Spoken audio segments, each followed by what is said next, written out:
এই যে হালেক ভাই দীর্ঘ 1.5 ঘন্টা পরে আমাদের অর্ডারের সিঙ্গারাটাই 22টা সিঙ্গারা দিচ্ছেন না হালেক ভাই? ভাই আপনার তিনজন কি সিঙ্গারা খাইতে হয় ভাই, স্বাদের শেষ নাই, মানে মধু ছাড়া। মধু সারা আমি বললাম দীর্ঘ 6 মাস পরে একবার আইছি বুঝছেন। আচ্ছা ভাই, লোন। আলেক ভাইয়ের ধরো দেখলো আমরা এই বন্ধু বান্ধব মিলে আসি, এই 22টা সিঙ্গারা 1.5 ঘন্টা লেট হইছে। কেরে ভাইটা আদের কাজ, মানে 7 বার এতে গেলে টাইম লাগবে, ঠিক আছে না? দেখলো প্রবাসী বশির আহমেদ, আমাদের পাদুকা ব্যবসায়িক সুমন ভাই, ঠিক আছে না ভাই? আর আমি কি ঘোরাগাড়ি করি, ঘোরাগাড়ি করি, কাপড়ের ব্যবসা আছে, জুতার ব্যবসা আছে, অসুবিধা নেই, পাদুকা ব্যবসা আছে। আমার মনে ছটফট করে, টেহার প্রতি আমার কোনো আর আকর্ষণ নাই, আচ্ছা?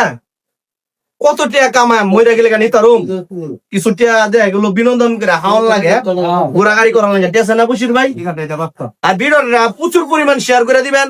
এটা হলো গাঙ্গল হাটি, হালের ফার, হালেক ভাইয়ের সিঙ্গারা, হ্যাঁ জামালপুর। অনেক জায়গা থেকে আসে মানুষের সিঙ্গারা খাইতে, ভাইরাল সিঙ্গারা, অসুবিধা নাই। আজান দিতেছে, উদ্দুর বন্ধ ভিডিওটা চলুক।